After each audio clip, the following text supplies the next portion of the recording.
오늘 저희가 볼 하나님의 말씀은 요한 3서 죄송합니다. 요한 3서 1절에서 8절입니다. 저번 주와 동일합니다. 요한 3서 1절에서 8절입니다.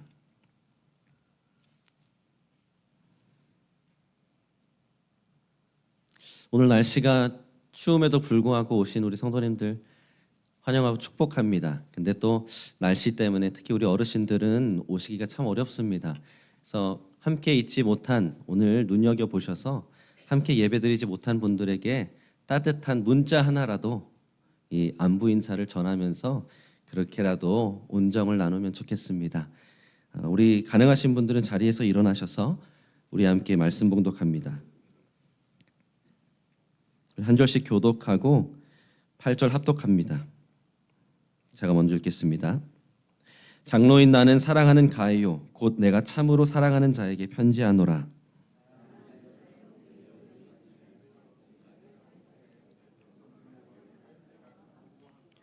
형제들이 와서 내게 있는 진리를 증언하되 네가 진리 안에서 행한다 하니 내가 심히 기뻐하노라.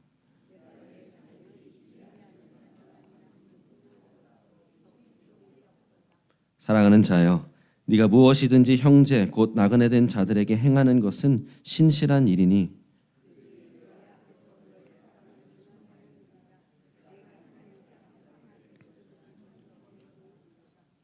이는 그들이 주의 이름을 위하여 나가서 이방인에게 아무것도 받지 아니함이라. 그러므로 우리가 이 같은 자들을 영접하는 것이 마땅하니 이는 우리로 진리를 위하여 함께 일하는 자가 되게 하려 함이라. 아멘. 자리에 앉으시면 되겠습니다.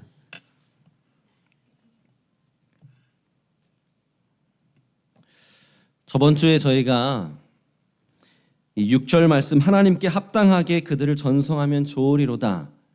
그래서 선교를 생각했을 때 한 가지 기준, 우리의 배너가 있다면 하나님께 합당하게 파송하고 후원하는 것이 우리 선교의 목적이다 말씀드렸습니다. 그리고 가이오를 칭찬하는 사도 요한의 말을 통해서 이 하나님께 합당한 모습, 그 모습을 두 가지로 이해할 수 있다 말씀드렸죠. 진리와 사랑. 진리로 행하기 때문에 이러한 자들을 후원하는 것뿐만 아니라 진리를 위해 동역하는 자들이기 때문에 진리가 기준이고 또한 사랑이 우리의 기준이기 때문에 그 후한 마음으로 부족함이 없게 사랑하기 때문에 하나님께 합당하게 영접하고 후원하는 것이다. 이렇게 함께 말씀을 보았습니다. 이제 이어서 오늘은 본문 7절에서 8절 말씀을 보면서 이 하나님께 합당하게 그들을 전송하면 좋으리로다 하면서 계속적으로 전송하면 좋겠다 가이오야 하면서 이제 7절에서 8절에 사도 요한이 세 가지 이유를 들어주는 것을 우리가 볼 수 있습니다. 그래서 이 세 가지 이유를 오늘 함께 보면서 우리가 특별히 파송하고 후원하는 교회로서 우리의 선교 사명을 점검하고 또 이러한 이유들 때문에 우리가 힘써 선교 사역을 하겠다 결단하게 되는 귀한 시간 되기를 간절히 축원합니다. 그래서 우리가 왜 하나님께 합당하게 그들을 전송해야 합니까? 첫 번째 이유를 이렇게 주고 있죠. 주의 이름을 위하여. 주의 이름을 위하여. 7절 보십시오. 문법이 너무 중요합니다. 이는이라고 시작하면 이는이라는 말은 그 이유를 들어주고 있다라는 것이죠. 이는 그들이 주의 이름을 위하여 나갔다라는 것입니다. 사랑하는 성도 여러분, 너무 기본적이고 우리가 다 아는 내용일 수는 있으나 선교는 주의 이름을 위해 하는 것입니다. 나가는 자도 주님의 이름을 위하여, 보내고 후원하는 자들도 주님의 이름을 위하여 나갔기 때문에 우리도 주님의 이름을 위하여 파송하고 후원하는 것이다. 이 말입니다. 제가 작년 이맘때 벌써 선교에 대한 시리즈를 처음 시작하면서 가장 먼저 말씀 전했던 본문이 이사야 48장 9절에서 11절입니다. 혹시 기억하시는지 모르겠습니다만 하나님께서 모든 일을 하시는 이유, 궁극적으로 창세기부터 요한계시록까지 이 역사를 주관하시면서 하나님께서 역사하시는 이유가 내 이름을 위하여, 내 영광을 위하여, 나는 나를 위하며 나를 위하여 이룰 것이라 말씀하셨죠. 사랑하는 성도 여러분, 하나님은 지극히 하나님 중심이십니다. 모든 일을 하나님의 영광을 위해 하시고, 그것이 우리에게는 너무 좋은 소식이죠. 하나님의 영광을 위해서, 그래서 우리를 구원하시는 하나님. 그 순서가 너무 중요하다 말씀드렸습니다. 하나님은 하나님의 이름을 위하여, 하나님의 영광을 위하여 역사하시는 분이시다. 그래서 우리가 그 당시 설교를 하면서 선교에 대해서 이 두 가지 결론을 내렸습니다. 슬라이드로 다시 준비해드렸는데 이미 보셨던 슬라이드입니다. 선교의 궁극적인 목적은 그래서 예배다. 영혼 구원이 최종 목적이 아니라 영혼 구원을 얻은 사람들이 하나님을 예배하게 하는 그것이 선교의 목적이다. 그래서 두 번째, 선교는 복음을 전하는 것이 최우선이다. 빌립보서 2장을 통해서 우리가 아는 그 복음을 한번 생각해 보십시오. 죽고 멸망할 수밖에 없는 죄인들을 구원하시려고 하나님이자 하나님의 아들이신 예수님이 자기를 비워서 우리와 같은 사람이 되시고 종이 되셨습니다. 그리고 죽기까지 복종하사 십자가에 매달려 죽으셨습니다. 우리의 죄값을 대신 치르시고 우리가 받을 형벌을 친히 감당해 주신 것이죠. 그렇게 해서 죽으신 예수님, 빌립보서 2장 9절에서 11절 어떻게 기록하고 있습니까? 이러므로 하나님이 그를 지극히 높여 모든 이름 위에 뛰어난 이름을 주사 하늘에 있는 자들과 땅에 있는 자들과 땅 아래에 있는 자들로 모든 무릎을 예수의 이름에 꿇게 하시고 모든 입으로 예수 그리스도를 주라 시인하여 하나님 아버지께 영광을 돌리게 하셨느니라. 저 마지막 부분, 모든 입으로 예수 그리스도를 주라 시인하여 하나님 아버지께 영광을 돌리게 하셨느니라. 하나님께서 우리를 구원하신 이유, 예수님이 십자가에 매달려 죽으시고 부활하신 이유, 그래서 우리가 예수님을 주님으로 시인하여 하나님께서 영광을 받으시도록. 사랑하는 성도 여러분, 복음만 보아도 그래서 선교는 주의 이름을 위하여 하는 것입니다. 그래서 바울은 자신의 선교 사역을 이와 같이 로마서 1장에 언급하고 있죠. 로마서 1장 5절에 보시면 슬라이드가 있습니다. 그로 말미암아 우리가 은혜와 사도의 직분을 받아 그의 이름을 위하여 모든 이방인 중에서 믿어 순종하게 한다. 그의 이름을 위하여. 사랑하는 성도 여러분, 선교는 주의 이름을 위해 하는 것입니다. 나가는 자도 주님의 이름을 위해, 보내는 자도 주님의 이름을 위해, 하나님께 합당하게 전송해야 하는 이유, 주님의 이름을 위해서 하는 것입니다. 여기에서 아주 중요한 선교에 대한 우리 컨빅션, 확신을 하나 드립니다. 슬라이드가 있을 텐데요. 바로 이것입니다. Name, not need. 사람의 필요가 아닌 주님의 이름 때문에 선교하는 것입니다. 이게 우리 선교의 동기, motivation입니다. 이게 너무 중요합니다. 우리는 이것을 안다고 당연하게 여기지만 정작 선교를 생각했을 때 어쩌면 이 중심에서 벗어나는 경향이 있습니다. 이렇게 한번 생각해 보십시오. 사진이 있을 텐데요. 다양한 국제기구들이 전 세계에 참 많은 필요들을 이 TV나 신문이나 핸드폰 소셜미디어나 뉴스에나 이런 식으로 광고를 합니다. 전 세계적으로 남녀노소 할 것 없이 빈곤과 기아 문제가 있습니다. 기본적인 의료나 보건 시스템이 없습니다. 공교육의 기회조차 없는 아이들이 너무나 많습니다. 전쟁이 일어나면 아이들이 가장 큰 피해를 입습니다. 그래서 TV를 볼 때 참 이런 불쌍한 아이들, 극심한 빈곤에 굶어 죽어가는 사람들을 우리가 보면 우리 마음 한켠에 돕고 싶은 마음이 생기죠. 긍휼히 여기고 싶습니다. 이렇게 큰 필요들이 있는데 우리가 어떻게 가만히 있을 수 있을까? 미국에 있는 우리들이 그들보다는 훨씬 잘 사는 우리들이 이런 광고들이 그래서 참 효과적입니다. 이 필요들을 적나라하게 보여주면 볼수록 도와주고 싶게끔 만들죠. 근데 사랑하는 성도 여러분, 선교도 마찬가지입니다. 맞습니다. 지금 전 세계적으로 가장 큰 문제는 죄와 죽음입니다. 잃어버린 영혼들이 있다라는 것이죠. 하루에 설 수 없을 정도로 많은 사람들이 복음을 한 번도 들어보지도 못하고 죽습니다. 그래서 복음이 필요합니다. 그래서 구원이 예수님이 간절히 필요합니다. 그런데 사랑하는 성도 여러분, 선교에 대한 우리의 심장이 뛰어야 하는 궁극적인 이유는 구원이 아닙니다. 그들이 구원을 얻어서 예수님의 이름을 높이게 되는 그것이, 예수님의 이름이 영화롭게 여겨지는 그것이, 하나님의 이름이 거룩히 여겨지는 그것이 우리 선교에, 그래서 우리의 가슴을 뛰게 해야 하는 것입니다. 존 파이퍼 목사님의 명언이 기억나시는지 모르겠습니다. 슬라이드가 있을 텐데요. 이러한 명언을 남겨줬죠. 선교가 존재하는 이유는 예배가 존재하지 않는 곳이 있기 때문입니다. 예배가 궁극적인 목적이지 선교가 아닙니다. 이는 하나님이 궁극적인 목적이지 사람이 목적이 아니기 때문입니다.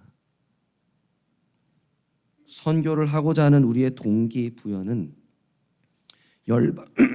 열방 가운데에 모든 민족이 예수님을 주님이라고 시인하고 그 이름을 높여 찬양하게 되는 그것을 원하기 때문입니다. 그래서 선교의 최종 목적이자 선교의 최종 동기부여는 주님의 이름입니다. 보내는 자도 나가는 자도 이 동기가 확실해야 됩니다. 이렇게 생각해 보십시오. 필요 위주로 선교를 생각하게 되면 이렇게 우리가 생각할 수 있습니다. 물론 저 사람들도 필요하지만 나도 필요한데? 나도 먹고 살기 힘든데? 그러면은 필요를 기준으로 해서 나의 책임을 어떻게든 무마할 수 있습니다. 근데 이름을 생각하면 그 주님의 이름은 내 모든 것을 다 버리고 따를 만큼 위대하신 그 이름이지, 아름다우신 나를 구원하신 그 이름이지, 그 이름을 생각하면 달라지는 겁니다. 필요만 생각하다 보면 여기도 필요하고 저기도 필요하고 너무 급해서 빨리 하다 보면 어떤 일이 일어나기 십상이죠. 실수하게 됩니다. 심지어 중요한 단계들을 빼먹기 마련입니다. 어떻게 되는지 아십니까? 오랜 시간 세기를 걸쳐서 선교에서 예수님의 이름을 전했으면 끝. 그들이 예수님을 구원자 주님으로 시인했으면 끝. 우리는 다 했다. 숫자로, 통계로 마무리 짓고 다음 장소로 넘어가는, 그게 왜 문제입니까? 구원을 얻는 게 끝이 아니라 그 사람들이 진짜 예수님을 주로 시인하고 예수님을 예배하는 진정한 제자가 되었는지를 봐야 되는데, 필요만, 그것도 구원만 생각을 하면 선교를 완성하지 못하는 겁니다. 그래서 필요가 아니라 그 주의 이름을 위하여가 우리의 기준이 되어야 하는 것입니다. 무엇보다도 그 이사야 48장 말씀처럼, 우리가 오늘 찬양한 것처럼 하나님은 하나님의 일을 위하여, 하나님의 이름을 위해 역사하시는 분이시다 우리가 믿기 때문에 절박함과 간절함을 가지면서도 하나님께서 역사하심을 우리가 믿고 주가 일하시네 하면서 하나님의 주권을 인정하며 소위 말하는 천천히 빨리가 되는 겁니다. 간절함을 갖고 하지만 하나님의 주권, 하나님의 타이밍, 하나님의 때를 인정하며 지속적으로 갈 수 있는 겁니다. 그래서 다릅니다. name, not need. 이름 때문에 하는 거지 필요 때문에 하는 게 아닙니다. 그렇다면 이것을 우리에게 이렇게 적용할 수 있겠습니다. 사랑하는 성도 여러분, 사실 제가 작년에도 수차례, 올해도 이제 선교에 대한 설교 시리즈를 하지만 저희가 매번 설교를 하면서 선교만 다루지는 않습니다. 우리 교회는 하나님의 말씀을 처음부터 끝까지 다 보는 것을 목표로 하는 그런 교회가 되어야 하기 때문에 선교만 보지 않습니다. 근데 그래도 괜찮습니다. 우리가 매 주일 모여서 예배 드릴 때, 우리가 찬양할 때, 우리가 기도할 때, 우리가 말씀을 들을 때 우리가 바라는 것, 우리의 예배 가운데에 하나님의 이름이 정말 거룩히 여김을 받게 된다면, 그러한 예배가 된다면 우리는 매주 예배를 통해서 선교에 대한 불이 마음에 자연스럽게 지펴지는 겁니다. 왜요? 우리는 예배 드릴 때마다 그 하나님의 이름이 너무 귀하다, 너무 예배받아 합당하신 분이시다 라는 것을 우리가 체감하기 때문에 그렇습니다. 선교에 대해서 시리즈를 안 해도 매 주일 예배가, 이 모임이 우리를 선교를 하게끔 하는 예배가 될 수밖에 없다는 것입니다. 그러한 우리 예배가 되기를 간절히 소망합니다. 하나님의 이름이 거룩히 여김을 받고 하나님의 이름을 믿는 자들이 하나님을 더 의지하게 돼서 열방 가운데 그 하나님을 알게끔 하고 싶은 우리들의 매 주일 예배가 되기를 간절히 소망합니다. 그 이름을 위해 선교사를 파송하고 선교사를 후원하는, 하나님께 합당하게 선교사역 감당하는 우리 교회가 되기를 간절히 소망합니다. 두 번째, 우리가 하나님께 합당하게 파송하고 후원해야 하는 이유는 선교사들은 이방인에게 아무것도 받지 않기 때문입니다. 이방인에게 아무것도 받지 아니함이라. 사진이 하나 있을 텐데요.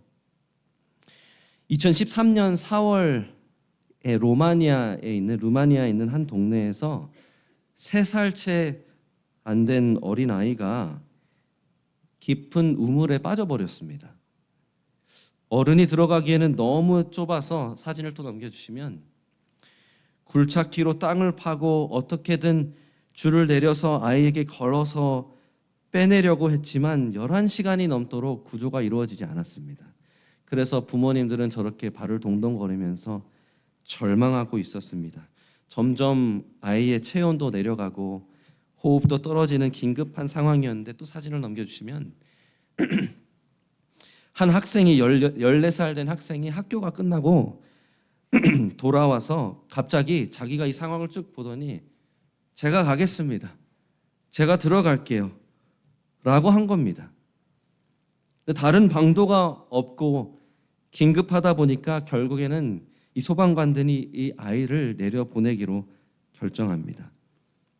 그 대신 이 아이를 보내기 전에 당연히 허리에 벨트를 꽉 메어주고 밧줄도 튼튼한 걸로, 저기 사진 보시면 나무에다가 꽉 묶어서 만반의 준비를 해주고 내려보냈습니다. 그렇게 어떻게 됐을까요? 다음 사진을 보여주시면, 그렇게 내려간 아이가 3살 아기를 구출해내는데 성공을 합니다. 너무 용감하죠? 너무 대단합니다. 사랑하는 성도 여러분, 이렇게 한번 생각해 보십시오. 구출을 받아야 하는 3살 배기 애기한테, 애기야, 우리 못 내려가니까 네가 그 밑에서 지풀로 굵은 밧줄 만들어서 위로 던져봐, 그러면 내가 끌어줄게. 이게 말이 됩니까? 당연히 안 되죠. 불가능합니다. 또 이렇게 생각해 보십시오. 만약에 저 14살 어린아이가 저 깊은 우물 안에 들어가겠다고 자진해서 나섰는데, 목숨을 걸어서라도 들어가는데 정작 저 허리춤에 껴준 벨트와 밧줄이 느슨하다고 생각해 보십시오. 아니, 금방이라도 끊어질 정도로 허름한 밧줄이었으면 어떨까요? 절대로 그렇게 보내서는 안 되겠죠. 지금 사도 요한이 말하는 하나님께 합당하게 파송 후원해야 하는 이유도 마찬가지입니다. 7절 말씀 다시 보십시오. 이는 그들이 주의 이름을 위하여 나가서 이방인에게 아무것도 받지 아니함이라. 아주 간단한 논리입니다. 주님의 이름을 모르는 이방인들에게 가기 때문에 주님을 위해 그들을 찾아온 선교사들을 그들은 돌보지 않습니다. 후원하지 않습니다. 못합니다. 그 주님의 이름의 가치를 아직 모르는데, 그 이름이 왜 필요한지, 왜 예배받아 마땅한지 모르는데 그들이 굳이 주님의 이름으로 온 선교사들을 왜 후원을 하겠습니까? 왜 영접을 하겠습니까? 그럴 이유가 없죠. 선교사들은 그들이 일평생 목숨을 바쳐서 섬기고 복음을 전하는 그 대상들을 위해서 일하지만 그들에게서 받을 수 있는 것이 없다는 겁니다. 그래서 그리스도인들의 교회에 후원과 돌봄이 필요하다는 겁니다. 저희가 저번 주에 봤던 하나님께 합당한 그 모습, 진리와 사랑, 전송한다 그 표현, 디도서 3장 13절에서 그 기준을 하나 제시하고 있다고 했죠. 부족함이 없게 하라. 선교사 스스로 이방 땅에 들어가서 거기에서는 부족하기 때문에 보내는 저희들이, 후원하는 저희들이 부족함이 없게 해야 하는 것입니다. 사실 제가 아까 그 예화를 들은 이유가 있습니다. 이 현대 선교의 아버지, 위대한 선교사라고 하는 윌리엄 캐리가 남긴 명언 중에 하나가 있습니다. 슬라이드로 보여주십시오. 여러분들이 밧줄만 잡아주시면 저 깊은 수렁은 제가 들어가겠습니다. I will go down into the pit if you will hold the ropes. 윌리엄 캐리는 복음이 전해지지 않은 인도 그 척박한 땅에, 깊은 수렁과도 같은 그 땅에 들어갔습니다만 혼자 들어간 게 아니라 여러분들이 나를 붙잡아 준다면, 기도하고 후원해 준다면 내가 가겠습니다. 그 밧줄 하나 의지해서 간 겁니다. 사랑하는 성도 여러분, 우리 선교사님들도 마찬가지입니다.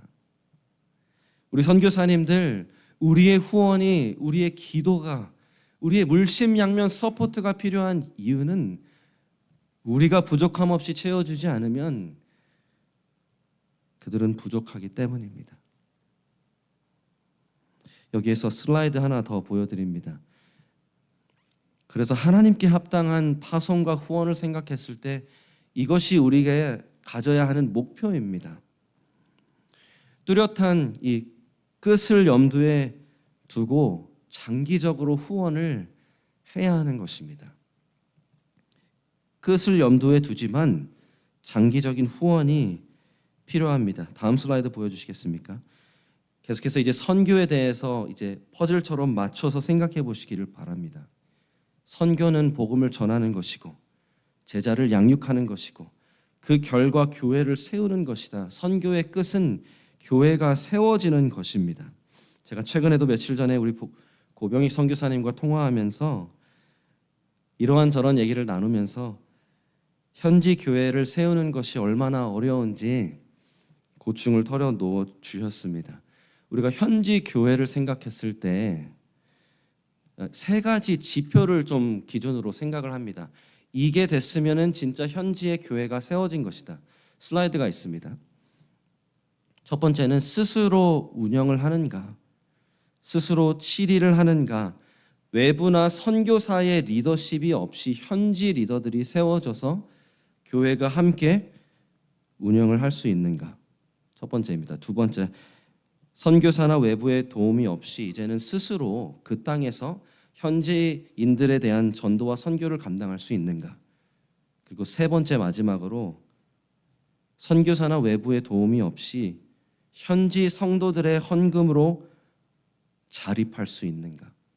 이 세 가지를 우리가 지표로 생각을 해봅니다. 그리고 이 지표는 성경적이다 생각합니다. 제가 길게는 말씀드리지 않겠지만 다음 슬라이드를 보여주시면 빌립보 교회를 생각하면 이 세 가지 지표가 있습니다. 사도행전 16장에 보면 바울의 2차 선교 여행 때 바울이 빌립보를 처음 방문하게 되고 강가에 있는 여인들을 만나서 복음을 전하게 됩니다. 거기에서 예수님을 믿게 된 여인이 바로 루디아입니다. 그 루디아는 예수님을 믿고 침례를 받고 자신의 집으로 바울을 초대해 신라와 함께 극진히 영접하게 됩니다. 그리고 나서 떠난 바울은 빌립보에서 또 감옥에 갇히게 되죠. 그러나 그 계기로 도리어 그 간수와 그 집 모든 사람들에게 복음을 전하고 그들도 침례를 받게 됩니다. 그렇게 해서 빌립보 교회가 탄생을 합니다.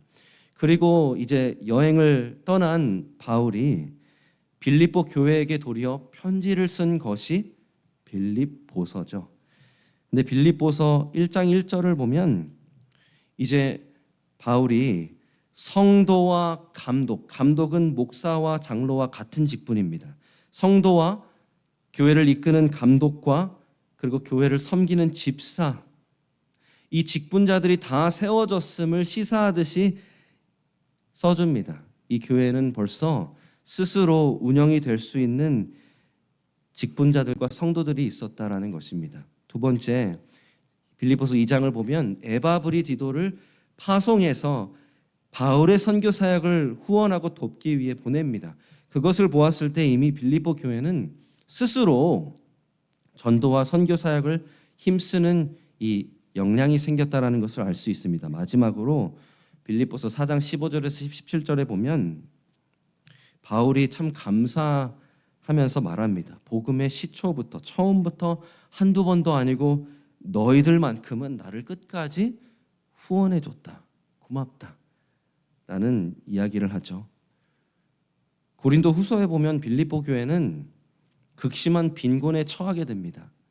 그럼에도 불구하고 선교사 바울까지도 후원할 수 있을 정도로 교회가 자립했다는 겁니다. 이것을 굳이 제가 설명드리는 이유는 이것입니다. 선교는 복음 전파, 제자 양육, 교회를 세우는 것이 궁극적인 목적이라면 선교사도 후원하는 교회도 뚜렷한 이 엔드 골이 있어야 됩니다. 이 끝이라는 게 있습니다. 무엇보다도 무조건 후원하기만 해서 현지 교회가 자립하지 못하도록 하는 것은 조심해야 됩니다. 또 사진이 있을 텐데요. 제가 한번 소개해드린 존 페이튼 식인종들의 선교사를 기억하시는지 모르겠습니다. 다음 슬라이드 보여주시겠습니까? 이 존 페이튼도 식인종이 득실거리는 그 섬에서 한 가지 목표를 두고 선교 사역을 감당했습니다. 끝까지 버틸 교회가 세워지기까지 인내하며 가르치고 돌보아 주라. 그게 그의 선교 목표였습니다. 근데 이 선교 사역을 하면서 이 많은 교회들과 교단의 후원을 물심양면 받아서 감당해왔고 배까지 띄어서 수차례 후원을 받습니다. 현지인들은 데이스프링이라는 그 배를 보면서 기뻐하고 복음을 위해 우리 교회를 위해 이렇게 후원해 주는 것에 대해서 기뻐했습니다. 그런데 이 존 페이튼도 후원에 진심이었고 교회를 세우는 것에 진심이었던 만큼 다음 슬라이드를 보여주시면 뚜렷하게 이렇게 말합니다. 나의 모든 사역 가운데 특히 현지 교회가 자립하도록 힘썼다. 그들이 훈련받아 스스로 감당할 일에 대해서 일체 돕지 않았다. 우리가 자녀들을 키우면 왕성해져서 부모 곁을 떠나야 되죠. 자립을 할 수 있어야 그게 건강한 아이입니다. 교회도 마찬가지입니다.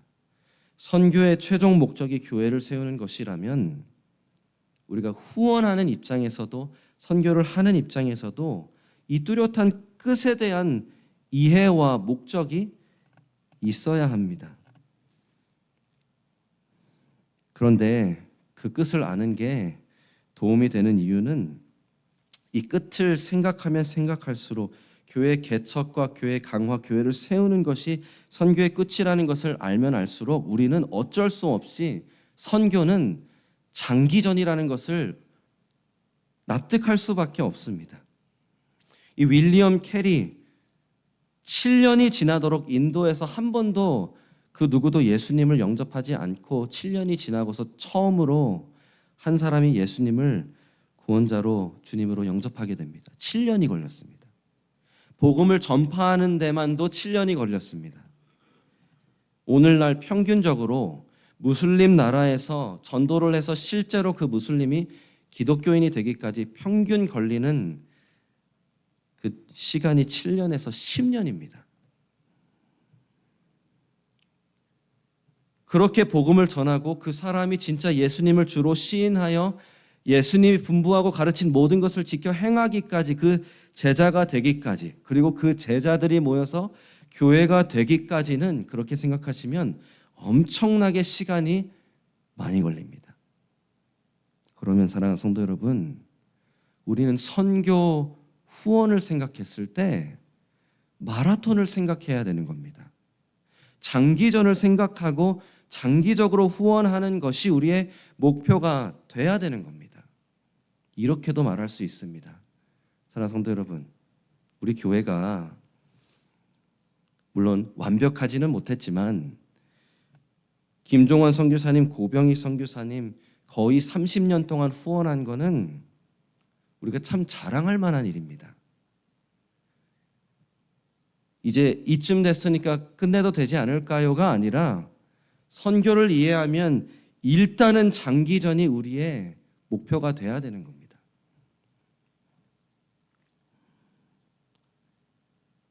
그를 위해서는 사랑하는 성도 여러분, 우리 교회도 장기적으로 계속적으로 후원을 할 수 있는 역량을 키워야 되겠죠. 물론 저희가 선교를 이제 모든 선교사님들을 반드시 장기적으로 후원해야 되는 것은 아니지만 장기적으로 신실하게 끝까지 그 밧줄을 잡아줄 수 있는 교회가 되기를 간절히 소망합니다. 마지막으로 세 번째 이유를 이렇게 들어주고 있습니다. 진리를 위하여 함께 일하는 자가 되기 위해. 진리를 위하여 함께 일하는 자가 되기 위해. 8절 보십시오. 그러므로, 또다시 이유를 줍니다. 그러므로 우리가 이 같은 자들을 영접하는 것이 마땅하니 이는 우리로 진리를 위하여 함께 일하는 자가 되게 하려 함이라. 여기에서 저 마땅하다는 표현이 너무 중요합니다. 마땅하다라는 말은 옵셔널이 아니다라는 말입니다. 순종의 문제다라는 겁니다. 우리가 선교를 생각할 때 세 가지 부류의 사람을 말합니다. 나가는 사람, 보내는 사람, 불순종하는 사람. 선교사들을 이와 같이 영접하는 것, 후원하는 것은 마땅히 해야 되는 것이다. 이렇게 이해하셔야 됩니다. 사랑하는 성도 여러분, 선교사들은 우리 돈을 받을 권리가 있습니다. 슬라이드 좀 넘겨주시겠습니까? 또 넘겨주시면 참 좋은 책입니다. 랜디 알콘이라는 사람이 쓴 돈, 소유, 영원. 책을 꼭 구비해 두시기를 부탁드립니다. 우리가 가진 모든 돈, 개인적으로, 교회로서 우리 돈이 아니라 하나님의 돈이죠. 우리는 청지기입니다. 그래서 마땅히 줘야 된다라고 했을 때는 하나님께서 그것을 요구하신다라는 말입니다. 그리고 하나님께서는 요구하실 수 있습니다. 하나님의 돈이기 때문에 그렇죠. 사랑하는 성도 여러분, 이 외에도, 선교사 외에도 성경은 우리가 우리의 돈을 어떻게 사용해야 되는지 가르쳐주고 있습니다. 선교사들은 그들 중에 하나입니다. 또 여기에서 눈여겨볼 것이 하나 있다면 마땅히 해야 돼서가 아니라 마땅히 함으로써 말미암아 목적이 있죠. 8절 말씀 다시 보여주시겠습니까? 이는 우리로 진리를 위하여 함께 일하는 자가 되게 하려 함이라. 여기에서 저 두 단어 우리 그리고 함께 너무 중요합니다. 또 슬라이드 넘겨주시겠습니까? 여기에서 우리는 선교에 대한 정신을 하나 발견합니다. 우리의 마인드셋, 우리의 선교 정신은 바로 협력입니다. 협력. 가는 자도 보내는 자도 협력 관계다. 이것을 꼭 이해하십시오. 하나님이 모든 사람을 선교사로 부르지 않으셨습니다. 선교사는 가는 사람이지 보내는 저희들은 선교사가 아닙니다. 그러나 그렇다고 해서 가는 사람이 마치 1등급 믿음이고 보내는 사람은 2등급이다 절대로 아닙니다. 하나님께서 원하시는 것은 가는 사람도 주님의 이름을 위해 보내는 사람도 주님의 이름을 위해 그래서 함께 하나가 되어서 협력하는 그것을 원하시는 겁니다. 이로써 함께 일하는 자가 되기 위한 것입니다. 협력자로 동역자로 생각해 주시기를 바랍니다. 근데 우리가 협력을 생각했을 때 사실 우리 개인, 우리 교회와 선교사 한 사람만 생각하지 않고 보다 더 넓은 협력을 우리가 생각할 필요가 있습니다. 오늘 본문의 맥락을 다시 한번 기억해 보십시오. 요한이 가이오에게 편지를 보낸 이 맥락, 요한의 교회에서 파송한 선교사를 저 멀리 있는 가이오가 영접을 했죠. 그래서 칭찬을 했습니다. 그래서 요한이 우리라고 말했을 때에는 단순히 저와 한 선교사님을 말한 게 아니라 우리 교회와 당신, 우리 교회와 당신들의 교회, 이 더 넓은 협력 관계를 말하고 있는 것입니다. 사실 신약 성경에서는 교회와 교회 간의 협력을 자주자주 보여주고 있죠. 선교도 마찬가지입니다.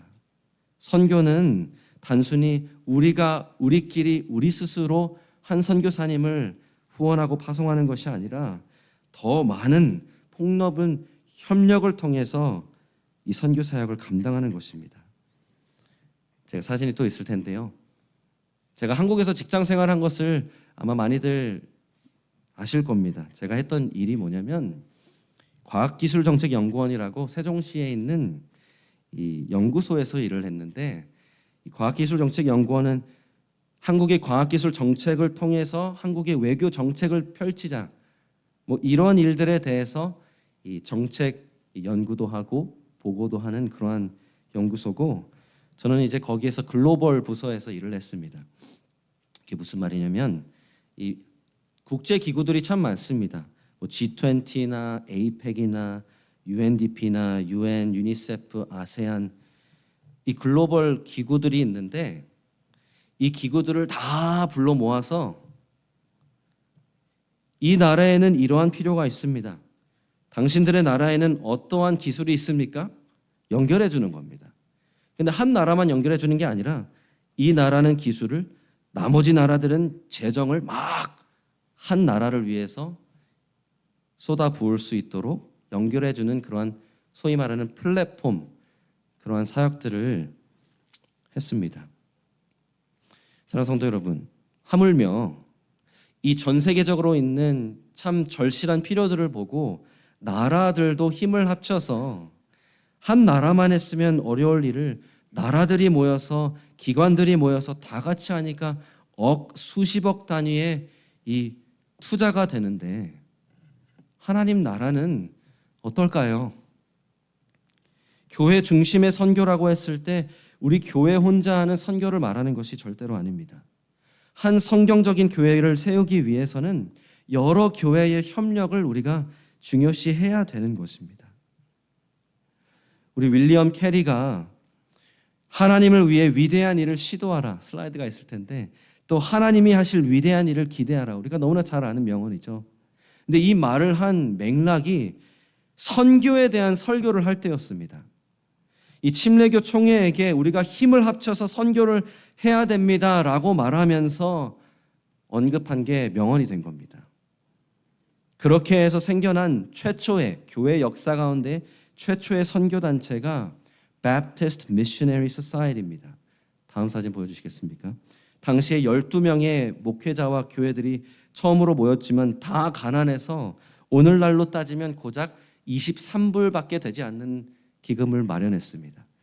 근데 그것을 기점으로 교회들이 연합해서 선교하는 것이 불붙듯이 일어나게 되고 그래서 선교단체들이 생겨난 겁니다. 이 선교단체도 마찬가지였습니다. 회심을 위해 복음을 전파하고 성경적인 교회를 세우는 것을 목표로 한 선교단체였습니다. 그로부터 50년이 지나서 1845년 그 협력 정신을 이어받아서 생겨난 게 우리 남침례 교단의 인터내셔널 미션 보드입니다. 다들 이제 잘 아시겠지만 지금 IMB에서는 전 세계적으로 155개국에 3,500명의 선교사를 풀리 지원합니다. 풀 샐러리와 의료보험과 모든 것을 제공합니다. 그렇게 할 수 있는 이유는 남침례 교단에 있는 6만 개의 교회들이 다 힘을 합치기 때문입니다. 무엇보다도 이 IMB는 그래서 선교 기관으로서 자신들은 교회를 돕는 역할이다라는 것을 충실히 이해하고 감당합니다. 다음 사진을 보여주시면 그래서 이 IMB도 선교 사역을 이렇게 제시합니다. 들어가서 복음을 전하고 제자를 삼기 시작하면 교회를 세우고 그 교회를 이끌 현지 지도자들을 세우면 그 다음부터는 나갑니다. 우리가 협력을 생각했을 때 이러한 정신으로 개인적으로 뿐만 아니라 교회적으로 온 교회가 그리고 교회들이 힘을 합쳐 선교단체를 통해 한 명의 선교사님만 후원한다면 참으로 하나님께 합당한 모습과 방법이 충분히 가능할 줄로 믿습니다. 부족함이 없게 그만큼 God's name is worth it을 우리가 보여줄 수 있는 방법은 협력해서 함께 선교를 감당하는 것입니다. 그래서 앞으로 이제 선교 전략과 비전 나누어 드릴 때 IMB를 포함한 이 성경적인 선교와 교회의 역할을 이해한 선교 단체들도 제가 소개해 드리려고 합니다. 우리가 함께 그 단체들을 통해서 더 많은 교회들과 힘을 합쳐 선교를 감당할 수 있는 우리 교회가 되기를 간절히 축원합니다. 다시 이 코트로 명언으로 남기고 마치기 원합니다. 윌리엄 캐리가 말한 것, 여러분들이 밧줄만 잡아주시면 저 깊은 수렁은 제가 들어가겠습니다.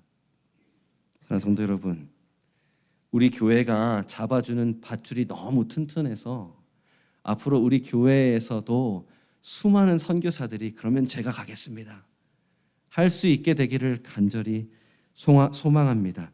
이를 위해서 동역자가 되어주시기를 간절히 축원합니다. 아멘. 아멘. 우리 함께 기도하겠습니다.